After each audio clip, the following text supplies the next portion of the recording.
Good morning, everyone. Welcome to our webinar today. We're going to touch on cross-border data transfers. It's going to be a comprehensive overview of the data transfers. We're going to focus on the East Africa context and also the global context. Our speakers today are Mr. Chetandeep Batra, who is a data privacy professional currently working with the Big Four. He has a certification as a CIPP Europe and also holds an MBA. Our second speaker today is Mrisho Swetu, who is a seasoned privacy and data protection expert and is a founding member of the Tanzania Privacy Professionals Association. And I'm going to be a host for today and moderator. My name is Justin Okaro. I'm an advocate of the High Court and data protection associate at Southern Tech Limited. I also hold a CIPPE Europe and an LLM in IT and IP. So I'm going to allow the hosts to be able to, the speakers to able to take over, and I'm gonna allow them to project, or I'm gonna project it for them. Am I audible? Hello, am I audible? Yes, I can hear you. Great. Okay, I was checking it.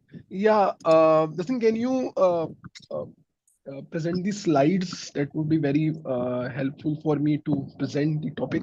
Yes.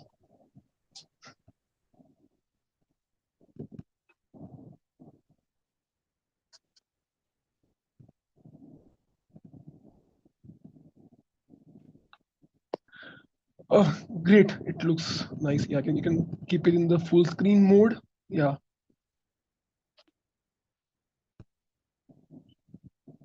Yeah.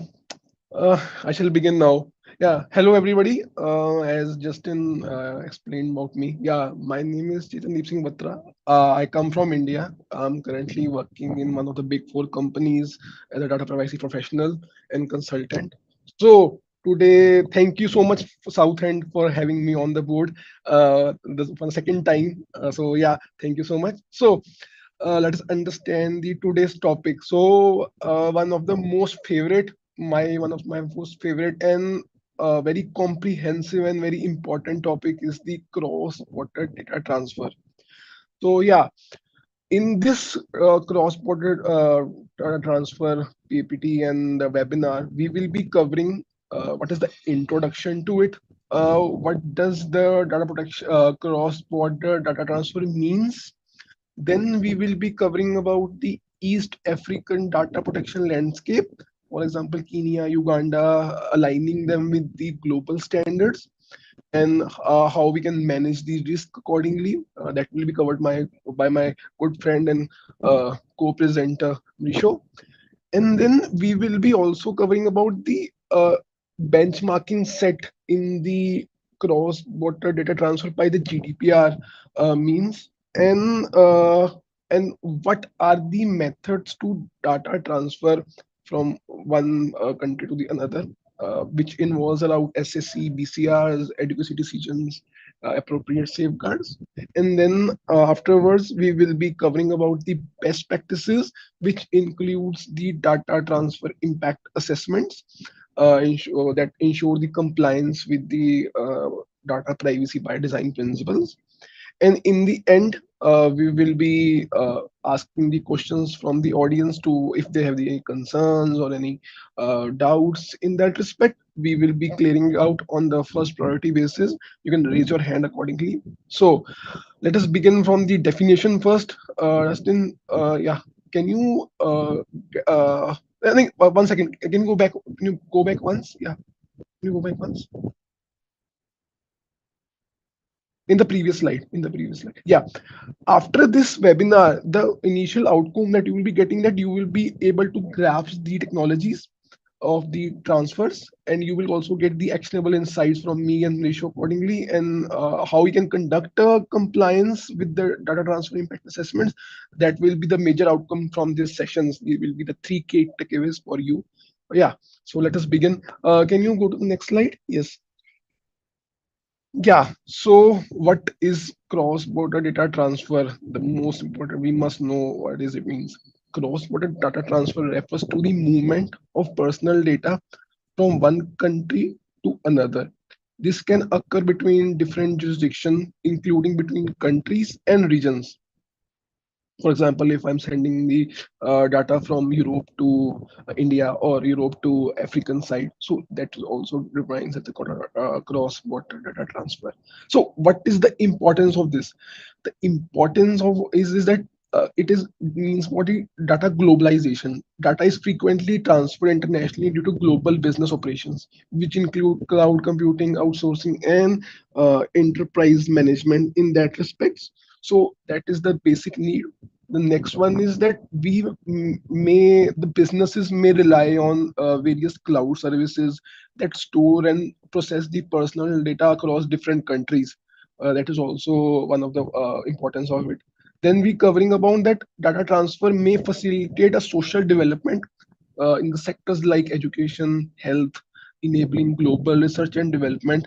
Accordingly, there are benefits for it, and it involves an innovation and collaborative research and technological advancement.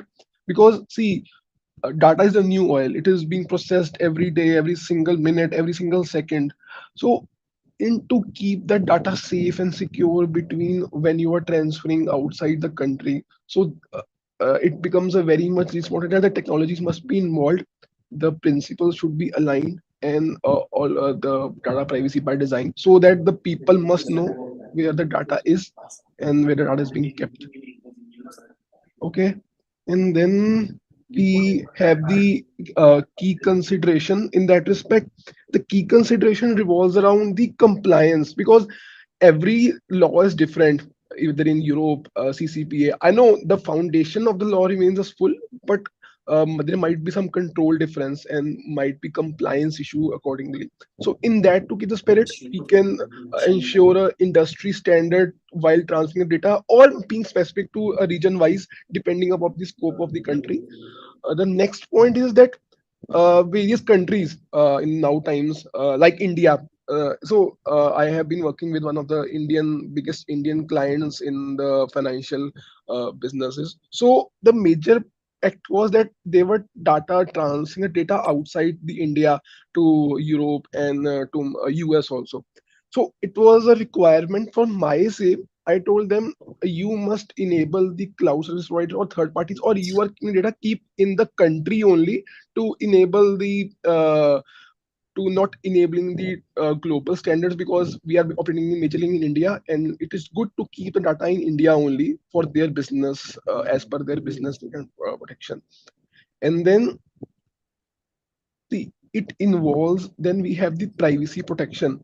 When we are data transferring data outside, it involves that all the appropriate measures to be taken accordingly to protect the data and to transfer it uh, globally. It should be a very decent, should be in appropriate compliance manner, and it should not hamper the rights and the freedom of the individual whom we are processing the data, also called data subjects. Yeah. So this is the thing. Yeah, the next slide will be taken by a friend, Risho. You can take it over. Yeah.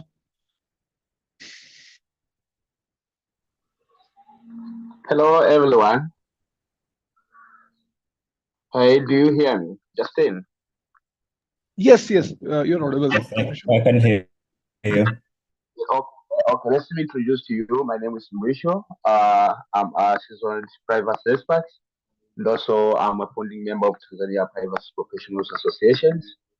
So actually, when we say cross-border data transfer, we should also consider the East African perspectives. East Africa bloc composed of Rwanda, Tanzania, Kenya, Uganda, compose DRC, Burundi, and also compose Sudan and Somalia. So all of these East African countries some of them have enacted a specific legislation to protect the personal information. For instance, in Kenya, they have the Data Protection Act 2019. The Act provides also providing a safeguard for the data processing carried out in Kenya, and also providing the cross-borders data transfer rules.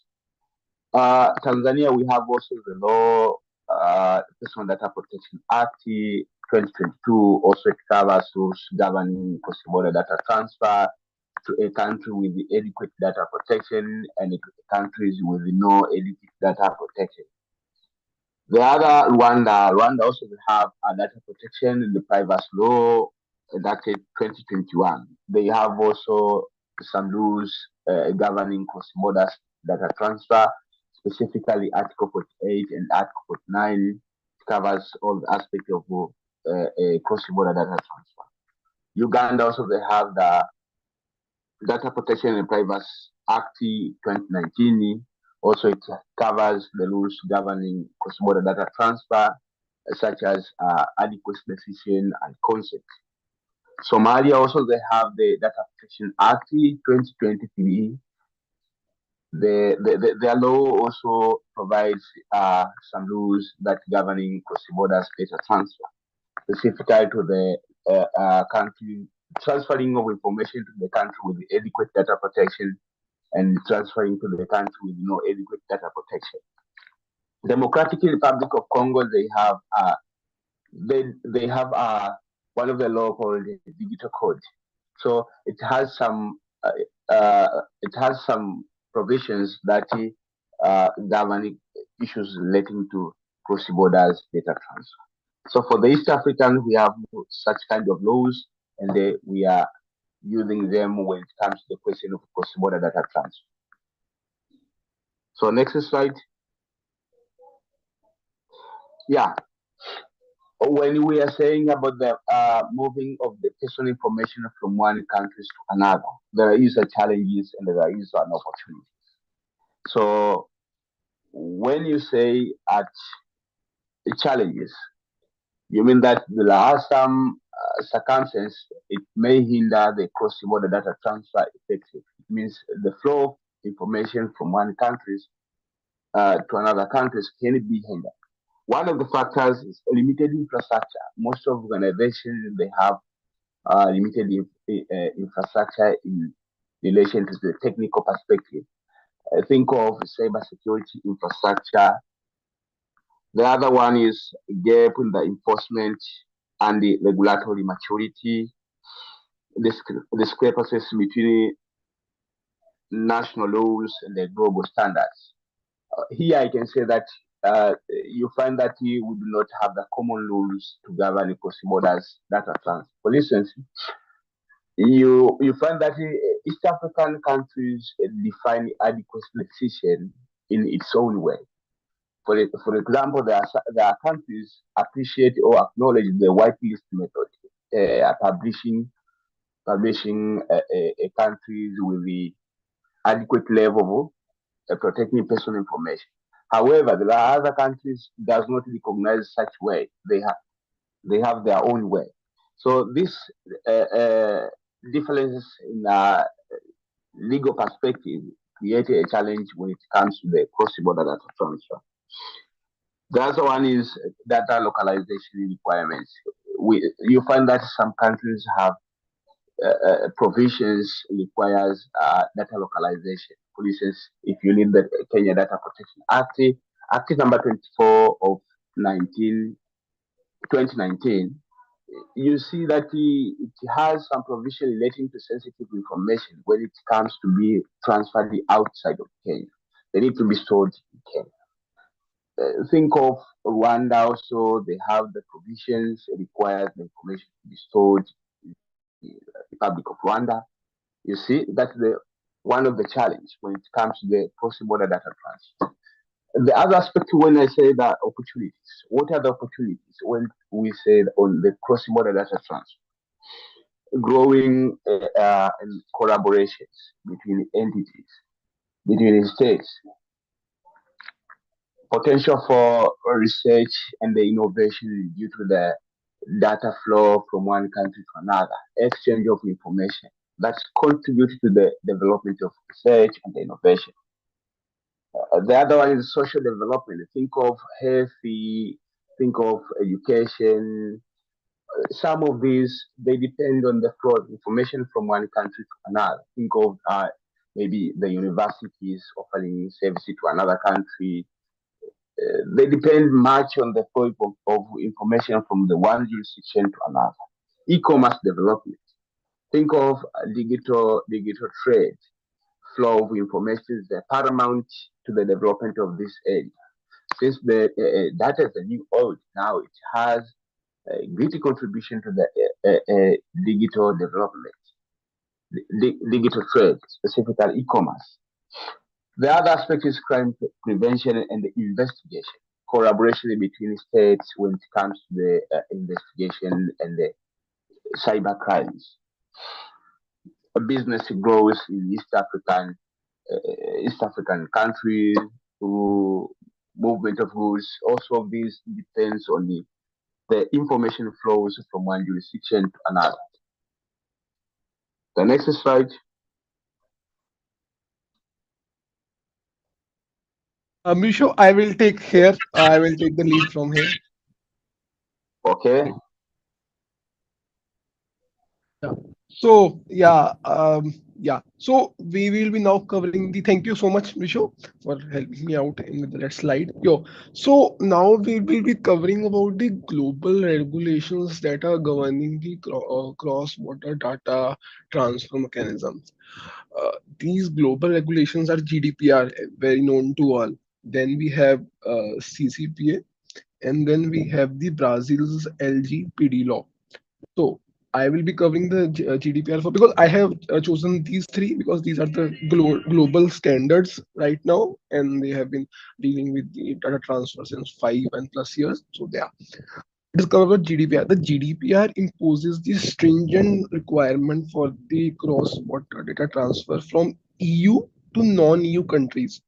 These transfers are permitted through mechanisms like SACs, BCRs, or if the receiving country is deemed adequate. The major implication challenges are that ensuring high level of data protection and privacy for EU citizens, requiring the organization to keep the robust safeguards while data transfer internationally. Then we cover up on to the CCPA. See, CCPA, the California Consumer Privacy Act, focuses on the consumer rights in the data processing and has implication for businesses engaging in cross-border transfers. The major implications are in that it requires transparency, control, data collection, usage, sharing, and how businesses will handle the transfers while involving the California residents. Only California, not US, only California residents. The next one is the LGPD in Brazil. So basically, it is similar to GDPR. It is also run through adequacy decisions and appropriate safeguards. It ensures that the data subject personal is protected while the data is being transferred from outside Brazil, aligning with the international protection standards applicable to the businesses accordingly, depending on the scope and the data being processed in that respect. Yeah, so these are the general criteria for the global privacy laws. So can we go to the next slide? Yeah, I already covered. Yeah, so now we will cover on the common principles for the data transfer. Yeah, See, here I apply the three methodology rule. That is very easy for me to remember, and it will be very easy for you to also remember. The first one, when we are transferring the data from the outside of the country, the first look is that adequacy principle is there. Adequacy principle means that, for example, if we are sending the data from Europe to Japan. Japan has the equal data protection law as compared to GDPR, so that it enables the easier transfer. And there is when the data as the Japan is identified country, there is no requirement to take any approval from authorities or any something else, any DP authority in that respect. So they can easily data transfer because they have the similar level of impact in processing the person's data accordingly. The second one is that it involves many criteria. That the first one are SSCs. See, SSCs are the standard contractual clauses that are pre-approved contractual agreements that ensure adequate data protection when transferring the data from one country to another.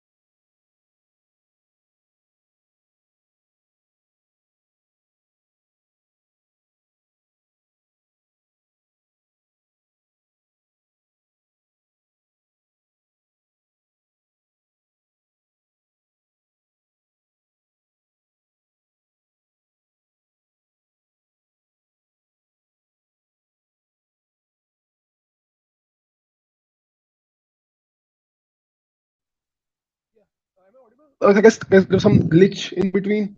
Am I audible? Oh, okay. You're back now.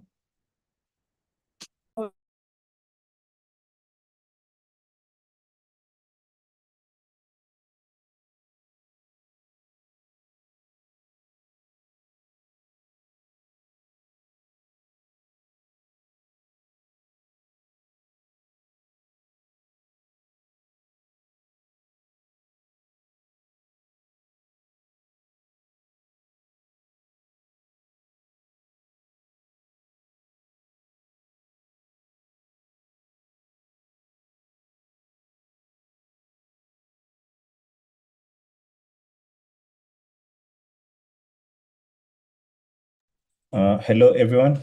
I think we may have lost Chetandeep.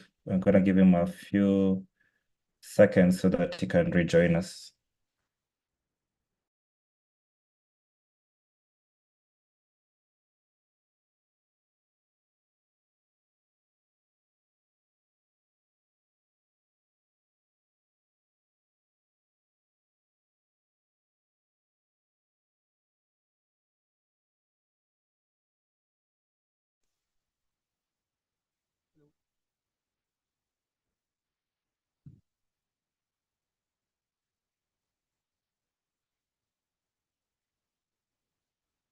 Audible? No, audible or not? Hello, we can hear you now. Yeah, you can hear you. Yeah, great. Sorry for the glitch, guys. Sorry. So yeah, we were covering the three principles. So the first one is the adequacy that I already discussed. The second one comes with the legal mechanisms. It involves three pillars. Three pillars, one more than three. The first one is the SSCs, that are the pre-approved contractual agreements that ensure adequate data protection while transferring the data to non-EU countries when you're transferring the GDPR from Europe countries. They outline the data protection obligation for both the parties from which the data is being sent and the where data is being sent to. It also covers up the thing. The next one is the BCR. See, BCR are the internal policies adopted by multinational companies to regulate data transfer within their corporate group. These BCRs are ensured by the supervisory authority because, see, for example, if I'm working in Netflix, I'm working in Europe. When I have to transfer to my subsidiary company called Amazon, so I have to take the approval from the authorities that I will be transferring my data from my Netflix account to Amazon, which is my brand, for these purposes, and these are being approved by the authorities in that respect. It also covers up certifications, administrative decisions also, and sometimes it also involves the discussions and contractual agreements between the parties in that respect. Yeah. The next one is the derogations.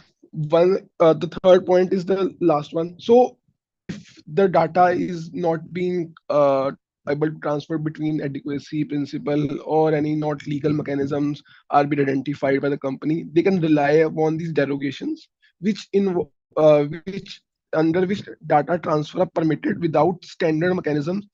They can use the explicit consent of the person. They can take the opt-in consent, or they can sign a contract with that person, or it might be important for the public interest, or it might involve some legal obligations to that.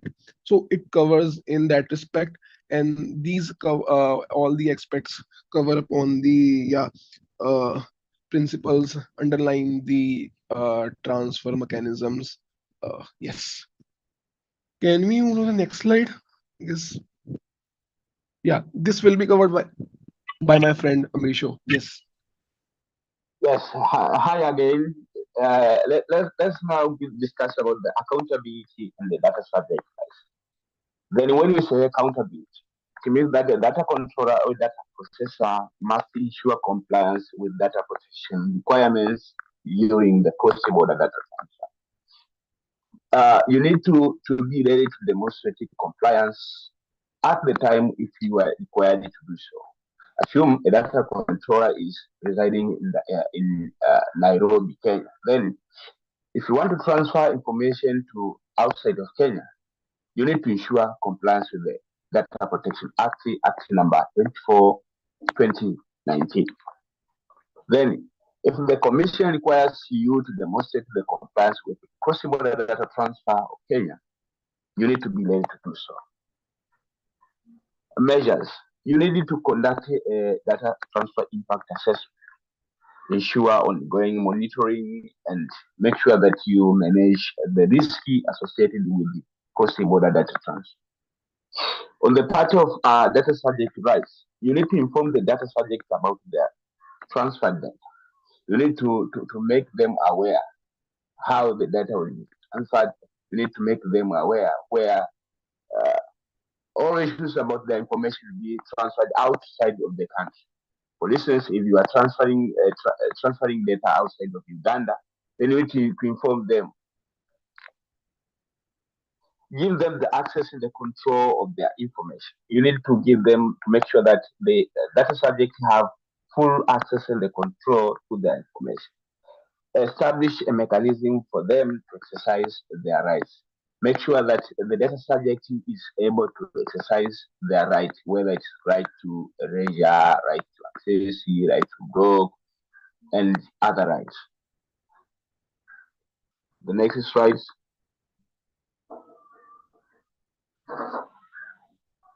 I'll be So I'll be covering this.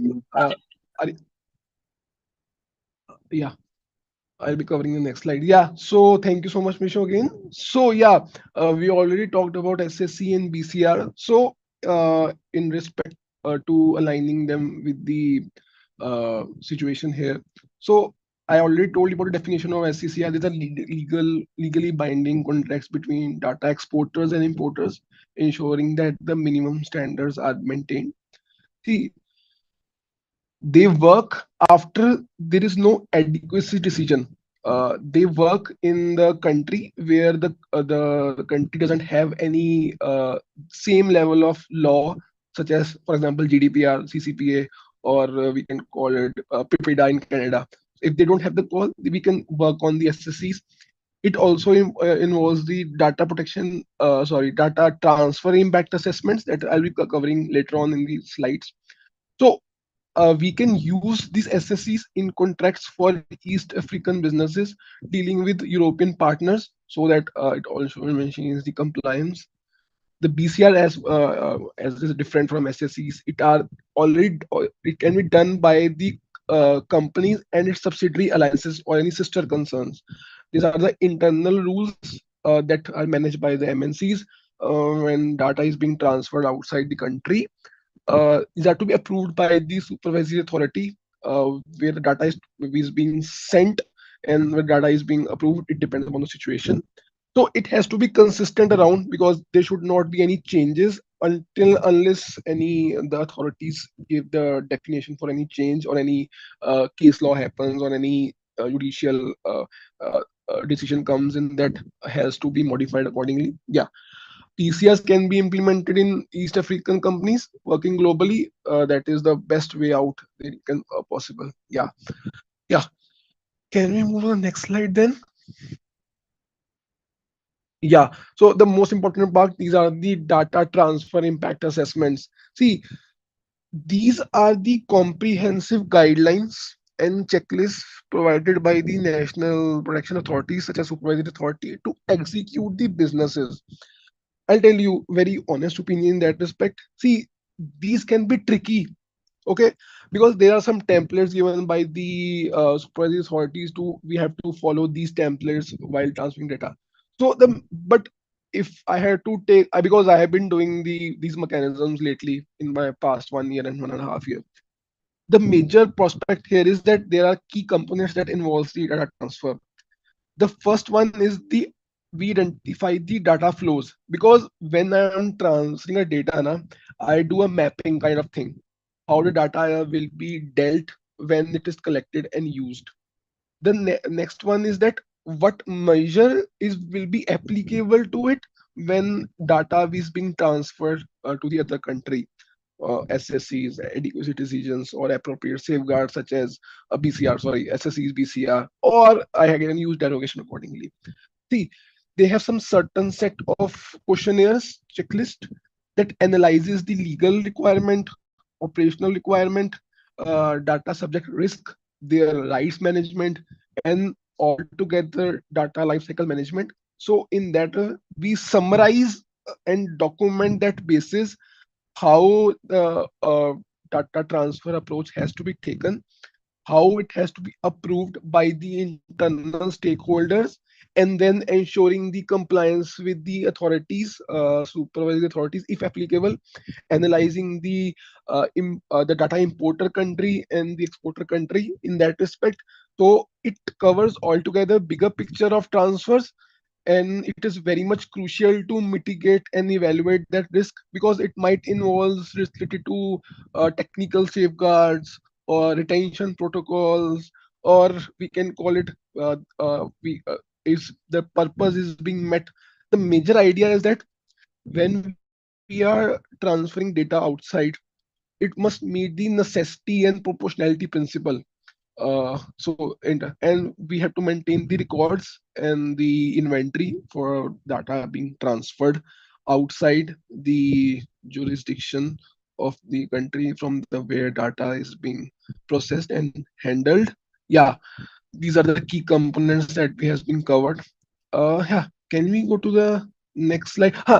Just to add, we can also use the risk tools, because in the market we have some great amazing tools going on. Currently I'm also working on one of them. So involves OneTrust, Big ID, and we have Security AI, and much more bunch of them are there available.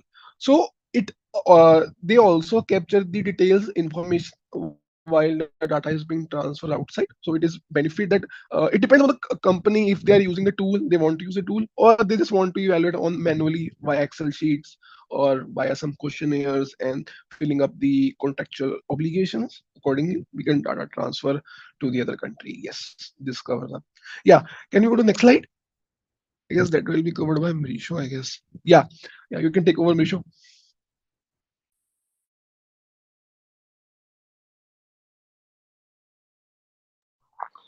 Yeah.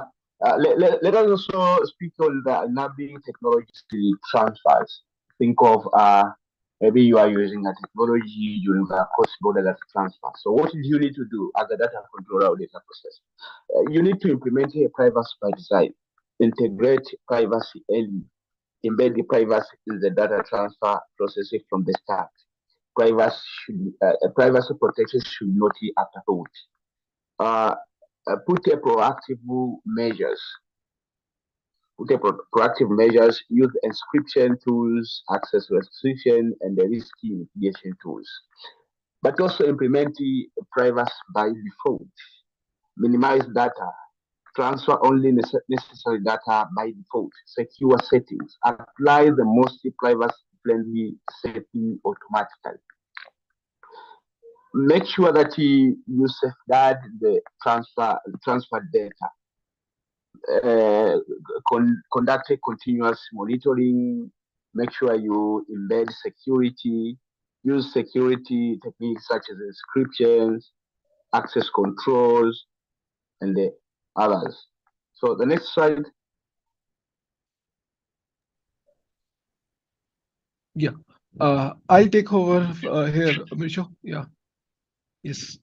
Yeah. So enabling the best practices that all we have covered. So the already covered with my friend also.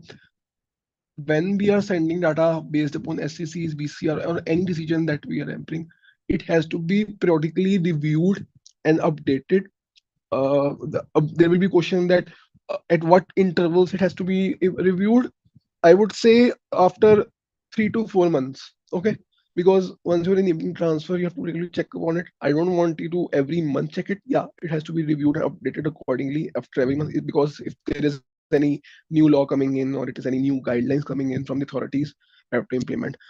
The second one is that conducting the data transfer impact assessments. It is most crucial part because it ensures the whether you are aligning on the adequacy decisions or whether you're lining up on the appropriate safeguards or on regulations. The data transfer impact assessment has to be created so that it ensures the accountability. For example, if any inquiry comes in, you will be able to demonstrate that these are the bases that we relied upon and these are the privacy and protection protocols that we have followed.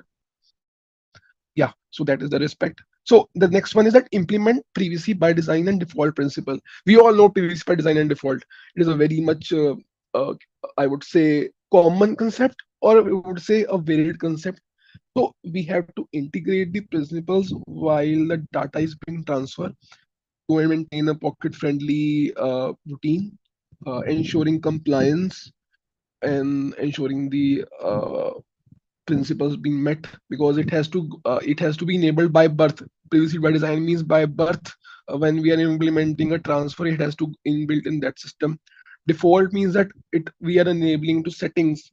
Settings would say if I had to transfer data transfer from US, sorry, EU to India, okay, or Africa, there will be a say that it should be eco-friendly. I could take an explicit consent from the person so that data transfer becomes easy. Because I don't want to rely and want to get into SSCs and BCR things. Yeah, I can use an explicit consent for the person to data transfer. Yeah, that's the case. So also in that respect, we have to ensure the local law compliance. There might be some local law compliance apart from ensuring upon the global standards. Yeah, such like that we have in the Uganda region area, Kenya area. So we can rely on that also, ensuring that compliance also. If there are some any risk while transferring the data, doing the assessments, make it sure that that are optimized, identified, and removed so that it becomes easy and super smooth, and the accountability measures also develop in that respect. Yeah, this is the overall best practices. Can we go to the next slide?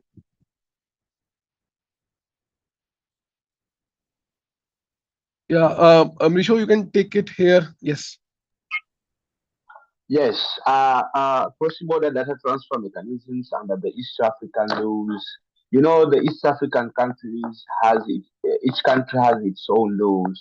So when you come to the transfer mechanism, it might one country might have a unique or it has differences from the other country. For instance, if you read the Kenyan's Data Protection Act, Act number 24, the transfer mechanisms recognize adequate decisions, appropriate safeguards, uh, necessities such as performance of the contract, legal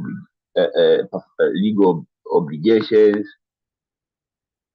also recognize consent and such. But when you come in Tanzania, you recognize things like adequate data protection with the minimum requirements. It recognizes consent. It will recognize other grounds such as performance of the contract, public interest.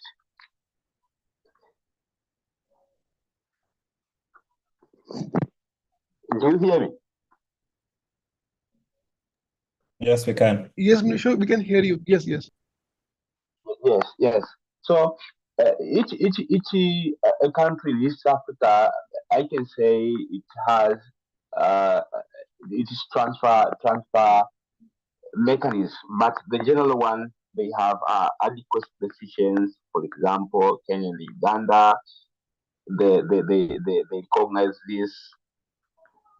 Some countries does not require the actual adequate decision, but they have adequate data protection with minimum requirements.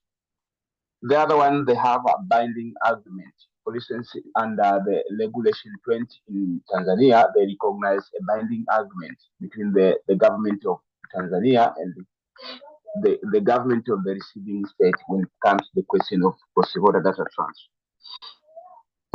Binding corporate rules, also it is recognized. The policies Somalia also they recognize binding corporate rules, and the commission has been given the power to release a model template for the binding corporate rules. The other one is certification mechanisms and code of conduct. I can take also Somalia as a good example. They recognize this one. Explicit consent. For instance, Uganda also recognized consent, Kenya recognized consent, Rwanda also recognized. Same applies to Tanzania, recognized consent. Legal exceptions. It might happen that there are some circumstances that's allowed by the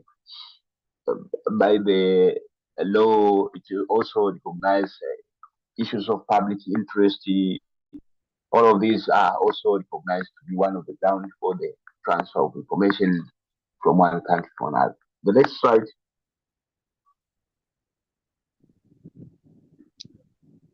Yeah, I'll cover from here. Manisha, thank you so much. Yeah, so now we will be covering the most important case study that we all know. Some of might not know, but I'll definitely help you out here to understand it betterly in a better way. Yeah, it was.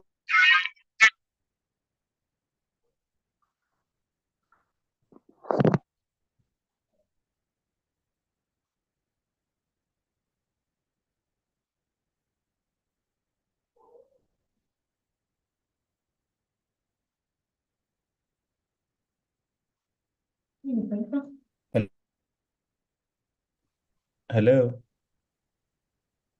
I think we've lost Chatandip again. We're gonna give him a few more minutes again and see if he joins.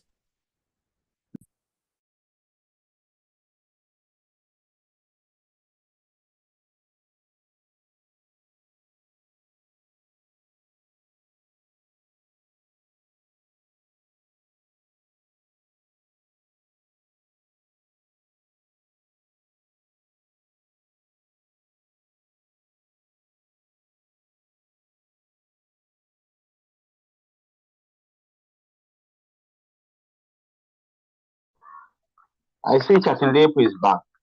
Justin. Yes. I don't know if Mike has an issue or something, because I can see him is here, but I can't hear him.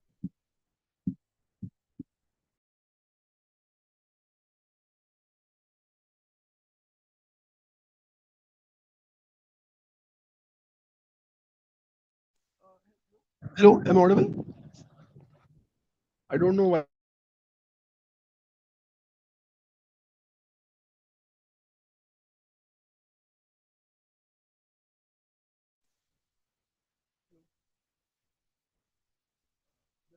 Marisha, can you hear me? Yeah, we can hear you. Yes, I hear you. Yeah, okay, great. So, in this case, sorry for the glitch again. I don't know why this is happening. It's very unusual to see this. Yeah, so it challenged the US EU Safe Harbor Agreement, which allowed easy data transfer between EU and US. In this case, the disclosure were made. Yeah, in the ruling emphasized that the need for stronger privacy standard for EU and US has to be strengthened upon. The major point it was disclosed was by I don't know his name. Yeah, one second. No, then. Snyder. I don't know. I don't remember the name. Yes. So in that respect, this challenge was highlighted, and the US Shield and Privacy Shield was enabled at that time, which replaced the Safe Harbor. But again, under the US Privacy Shield, there was a sufficient amount of surveillance done by US government upon the EU citizens, and that also got invalidated again when Michael Schrems appealed for it. And then at that respect, SCCs were born, which added a compliance requirement for transferring the data or to ensure the adequate protection for data transfers. And in that respect, SCCs are being drawn, and other safeguard also came in BCRs and certifications. Yeah, this was a apart from this case law, I will be discussing about the Uber case law that happened recently, just a day before yesterday, or might be 2 days before. Uber has been fined 1 million euros by the Irish Commission for failing complying with GDPR transfer requirements from data being transferred to EU or to US. Majorly, the major issue was that they were unable to comply with the requirements. They doesn't mention about the transfer mechanism used. SSC were deemed insufficient due to the concerns raising about US governance, surveillance, and data protection practices. The implication involved the fine, and they implemented that the strong protocols and more reliance has to be generally created while data is being transferred from EU to US. And in that respect, yeah, they were fined accordingly. Yes. So yeah, these were the case laws. And can you go to the next slides? I guess everything is done. Yeah. So this was it. We have got all the scenarios and topics accordingly. If there's any question from you, Misho and I will be happy to answer it out. Yes. I'd like to thank you for that presentation from both of you. I'd like to open the floor to anybody who have any questions. You can put them in the chat, and then we can have the speakers answer them.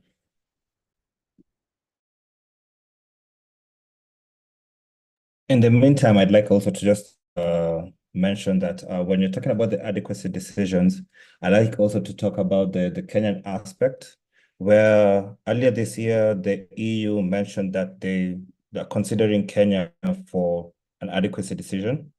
And we expect that hopefully this will be done in the next few months. And this is the same for the UK as well. They also mentioned that Kenya is on a long-term priority list to have an adequate decision as well. That sounds great. Thank you so much for the information, Justin. Thank you, Justin.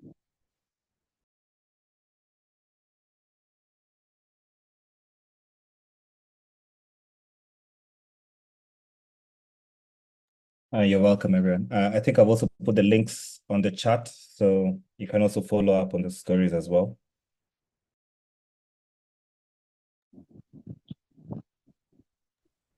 Justin, It is an open conversation. So if anyone with a comment, with a idea, with a question, we can have a discussion here, because this is a webinar for you. yes. Yeah. I've allowed everyone to be able to unmute their mics if they have any question.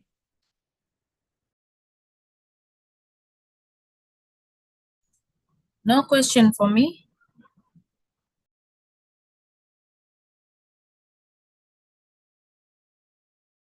also comments as well are welcome.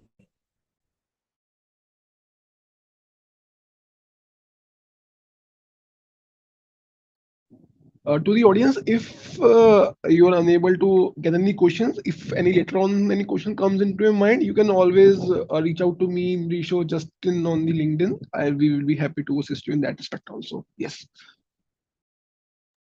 If you can share your emails on the chat, I'm guessing people can also reach out to you. I'll also add our email on the chat for Southern. If okay with the speakers, I will ask if we can be able to share this presentation later after the webinar, if that's okay, but we can discuss later. Yeah. I can't see any chat open. If you, I don't know if there is glitch from my side. Chat function is on.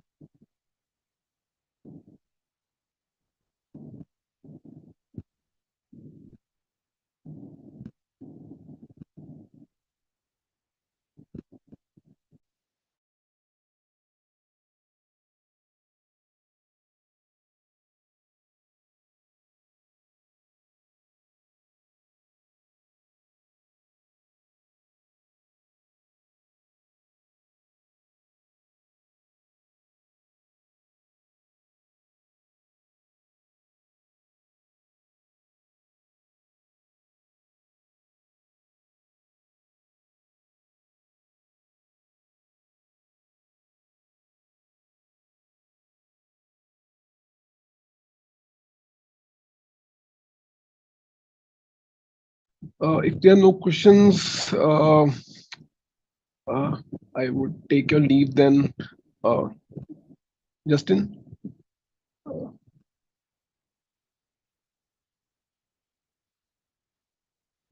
Marisho? Hello, Sandeep. If there's no question now, we can they can reach Yeah, out we to go. us. They can reach out to us if they have a concern. You can search me on LinkedIn as Ambitious Way too. Also on X as Ambitious Way too. So Yes. I'm available. Guys, anyone questions, you can always reach out to us on LinkedIn. We are readily available. I guess that is a right time to take a leave now. It is about 3 p.m. now. Sorry, 3 p.m. In India is 3 p.m. I don't know the time in African zone. Sorry, apologies. Yeah, yes. Sorry.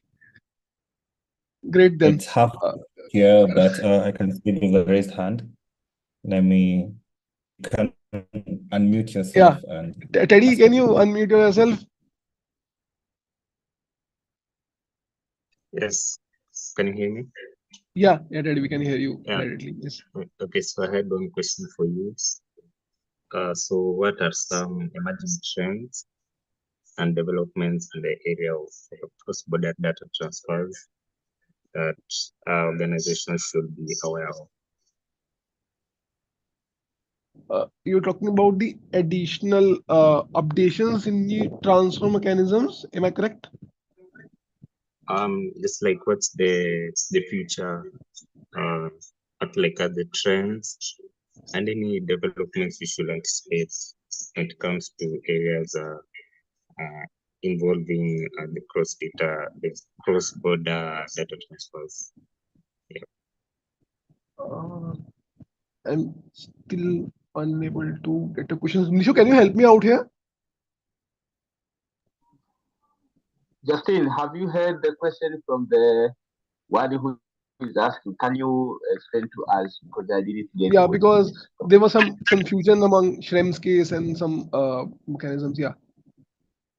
Okay, I think the question is on emerging trends that we can expect on cross-border data transfers.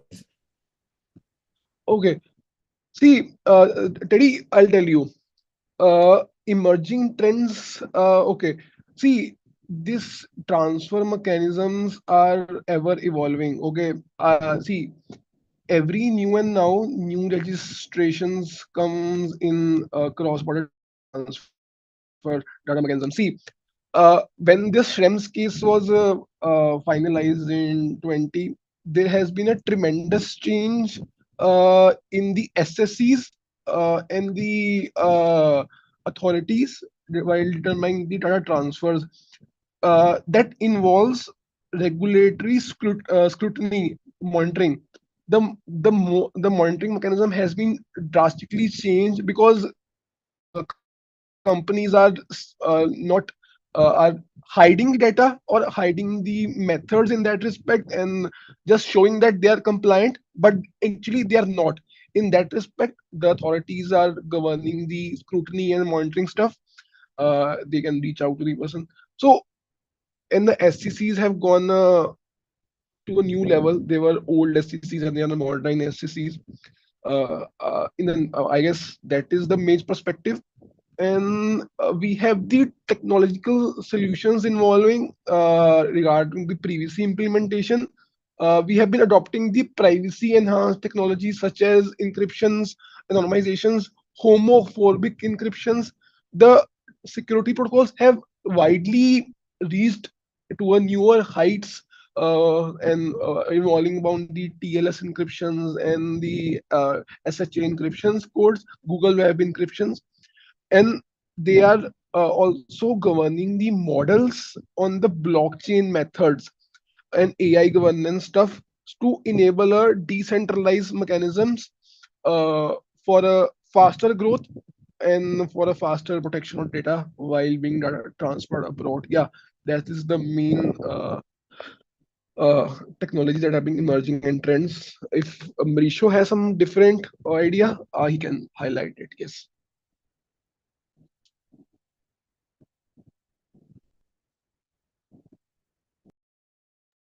Okay, thank you, Teddy, for the question. I think I have a question for you. Is there a way you can differentiate between transit of data and transfer of data between borders? See, the major difference here is the I'll tell you that transit means when it is the process where the data is being when the data is being transferred. For example, if I am data, how I will explain that in a simple language. Yeah, when the data transfer is done, when the data is completed, we call the data is at rest.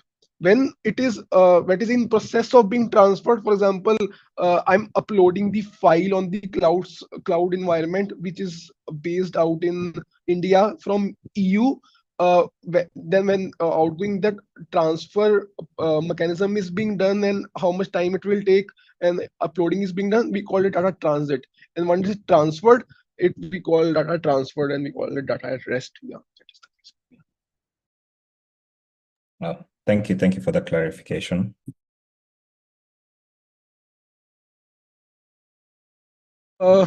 Justin, I'll take your leave then. I have some other calls to attend. Thank you so much for inviting me to the webinar.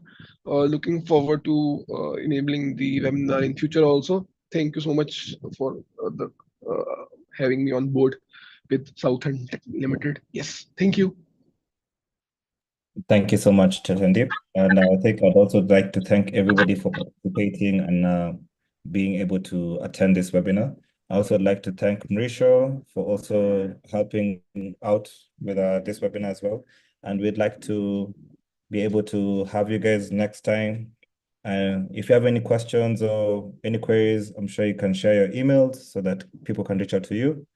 At the same time, I'll also share the email for Southern Tech. So if anybody has any questions as well, or they need to have this slide, they can reach out to us. Thank you so much, audience, for so amazing handling this session Thank and you, coming thank to you, Justin. Thank you, audience, for. Thank you all for your coming. Also, you can reach out to us through social networks, and also we share my email through Justin. Justin will send to you. Thank you. Thank you, everybody. Have a good day. Thank you.